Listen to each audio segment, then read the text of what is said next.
యేసయ్యా వందనం యేసయ్యా వందనం యేసయ్యా వందనం యేసయ్యా వందనం యేసయ్యా వందనం యేసయ్యా వీడియో పెట్టుండే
వీడియో అవుతుంది కదా అలా 16వ అధ్యాయము ఎక్కడికి అలా 16వ అధ్యాయము అలాగే 15వ వచనం నుంచి 20వ వచనం వరకు కల్పన చదువుతాం.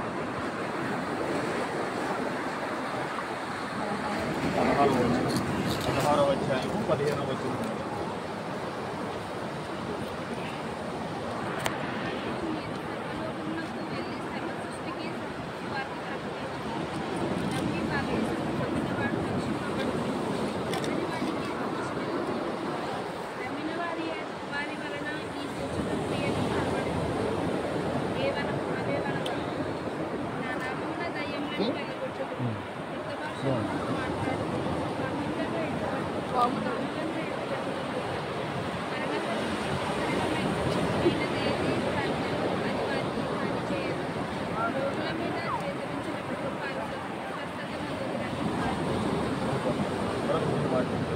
రోమీయులకు రాసిన పత్రిక 6వ అధ్యాయం కొరింథీయులకు రాసిన పత్రిక 6వ అధ్యాయం 3వ వచనం నుంచి 5వ వచనం వరకు.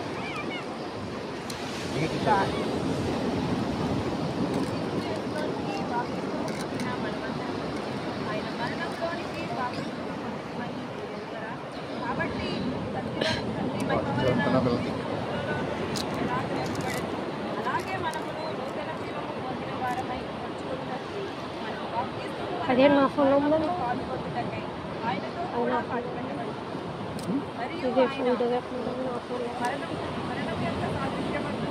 ఆయనతో ఐక్యం కలవారమైన ఎడల ఆయన పునరుద్ధానం యొక్క ఆయనతో ఐక్యం కలవారమై ఒక చిన్న వాటి చదువుకుందాం. కొరింథీయులకు రాసిన 2వ పత్రిక. గొప్ప దేవ, ఇదిగో బిడ్డ ఇప్పుడు సిద్ధపడుచుండగా నాయన ప్రభు బాప్తిస్మ కార్యక్రమం అంతా నాయన ప్రభు ఎంతగానో దీవెనకరంగాను మహిమకరంగాను జరిగించండి ప్రభు. నీ సేవకులు ఇచ్చుచుండగా బిడ్డను బలపరచండి. ఇక్కడ కూడి ఉన్న ప్రతి ఒక్కరిని కూడా నేను బలపరచండి నాయన. ఇదిగో నేను బిడ్డ తీసుకొని చుండగా నాయన అనేకమైన మందిలో ప్రభు ఆత్మలో ప్రేరేపణ దయచేయండి. ప్రతి ఒక్కరు కూడా తీసుకోవాలనే ప్రభు ప్రతి ఒక్కరు ఆలోచన పుట్టించండి. బలమైన ప్రభు స్తోత్రం నాయన. ఆత్మలో వారితో కూడా మాట్లాడండి. ప్రేరేపణ దయచేయని అడుగుతున్నాను దేవ. ఇదిగో నేను ఇప్పుడు నాయన బాప్తిస్మ కార్యక్రమం అంతా కూడా మహిమకరంగా దీవెనకరంగా నడిపించమని యేసు పరిశుద్ధమైన నామమున బ్రతిమాలి వేడుకొనుచున్నాను నా ప్రియ పరలోకపు తండ్రి. ఆమేన్. మరొక పాస్టర్ గారు ప్రార్థన చేస్తున్న స్తోత్రాత్మక గొప్ప దేవుడా, గణితుడా, నీకు స్తుతులు స్తోత్రాలు చెల్లిస్తున్నాను. ఉదయకాల సమయంలో చిన్న మందుగా నీ పాదాల దగ్గర ఎందుకు చేరి ఉన్నాము. దేవుడు దయానికి స్తోత్రాలు. కలిపి నన్ను ప్రేమించినందుకు నీకు స్తోత్రాలు. కలిపి నాకు మంచి ఆలోచనలు దయచేసినందుకు నీకు స్తోత్రాలు. బిడ్డ యవ్వన కాలంలోనే నిన్ను అంగీకరించే కృపనిచ్చినందుకు నీకు స్తోత్రాలు. బిడ్డ బాబు తీసుకుంటుండగా నీకు ఆయుపడిన హస్తంతో బిడ్డను తాకుమని అడుగుతున్నాను. ఇది మొదలుకొని తను జీవించిన జీవితాంతము కూడా నీకు సాక్షిగా నీ వాక్యాన్ని ప్రకటించే బిడ్డగా అనేక మందికి మార్గదర్శకురాలుగా ఉంచమని అడుగుతున్నాను. ఇప్పుడు నీ సేవకుడు బాప్తిస్మగా తండ్రి పరమ నుండి నీ హస్తంను చాచమని అడుగుతున్నాను. నీ అద్భుత కార్యమును మా సంఘంలో జరిగించమని అడుగుతున్నాను. ఈ బిడ్డ ద్వారా అనేక మందికి ప్రేరణ కలిగింపచేయమని అడుగుతున్నాను తండ్రి. ఇంకా మా సంఘంలో అనేక మంది రక్షణ పొందని బిడ్డలు ఉన్నారు. మనసు పొందే కృపను అనుగ్రహింపచేయమని ఈ కార్యక్రమం అంతయు నీ నామ మహిమార్థమే జరిగించమని నజరేడైన యేసయ్యను అడిగి వేడుకొని పొందుకుని ఉన్నాను పరమ తండ్రి. ఆమేన్.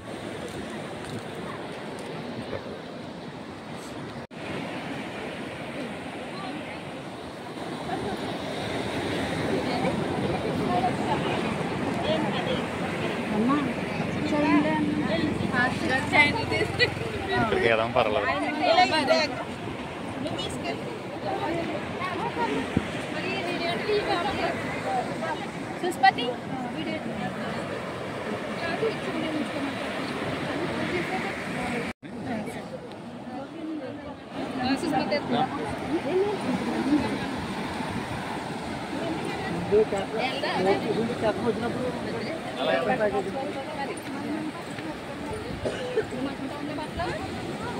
ఆంటీ చెప్పులు తీసేయండి. ఆంటీ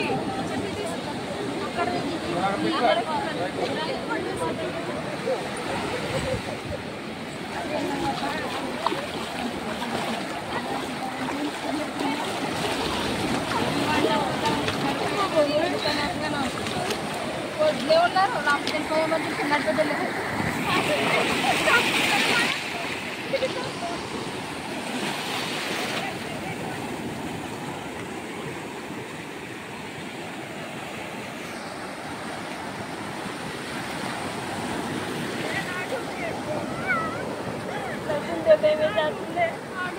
అంటే నన్ను కూడా తీసుకెళ్ళినా లేదు. అయ్యో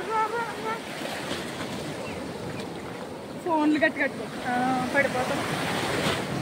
చేసయ్యా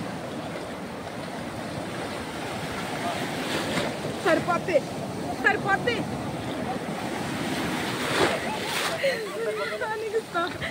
పట్టుకో. ఫోన్ కట్టుకోతుంది కదా. ఫోన్ పైకట్టుగా నీవు సొంత నిర్ణయం తీసుకున్నావా? ఎవరన్నా మీ అమ్మగారు ఎవరైనా ఫోన్ చేయడం తీసుకున్నావా? కదమ్మా. బైబిల్ చెప్తుంది, నమ్మి బాప్తిస్మం పొందిన వాడు రక్షించబడిన వాక్యం చెప్తున్న ఆ వాక్య సత్యాన్ని బట్టి బైబిల్ అంటుంది ఎవడైనా క్రీస్తునందున్న ఎడల వాడు నూతన సృష్టి. దినాన ఈ బాప్తిస్మ కార్యక్రమం ద్వారా బాప్తిసం తీసుకోవడం ద్వారా దేవుని యొక్క శరీరంలో ఒక అవయవంగా మారబోతుంది కాబట్టి జీవించిన జీవితకాలం అంతా కూడా ప్రభు ఒక నమ్మకంగా జీవించి దేవుడిని విజయంగా ఆశీర్వదిస్తాడు. ఆమేన్. దేవుడు అధికారాన్ని బట్టి తండ్రి యొక్క పరిశుద్ధాత్మ యొక్క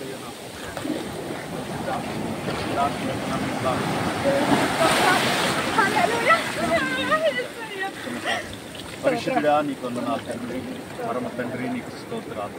సమయమున దేవా పరిశుద్ధ బాప్తిస కార్యక్రమం ద్వారా తండ్రి ఆ సంఘములోని శరీరంలో ఒక అవయవంగా మార్చబడ్డ కల్పనను బట్టి నీకు స్తోత్రాలు చెల్లిస్తున్నాను. నమ్మి బాప్తిసం పొందినవాడు రక్షించబడి నువ్వు లేఖనం స్థలం ఇచ్చే రీతిగా తండ్రి అయా సంఘస్థుల మధ్య ఈ సమక్షంలో తండ్రి బిడ్డ బాప్తిసం తీసుకోవడం జరిగింది. అవునయ్యా తను జీవించిన జీవితకాలం అంతా కూడా దేవా నీ కొరకు నమ్మకమైన పనిముట్టిగా సంఘ అభివృద్ధిలో ఒక పాత్రగా ఇప్పుడు వాడబడి పరిశుద్ధాలు కూడా ఆత్మీయ బిడ్డను బలపరిచి సహాయం చేసి మహిమారోపించబడి యేసు నామమున ఈ మనవలన్నీ అడిగి వేడుకుని బిడ్డను దీవిస్తూ ఉన్నాము పరమ తండ్రి.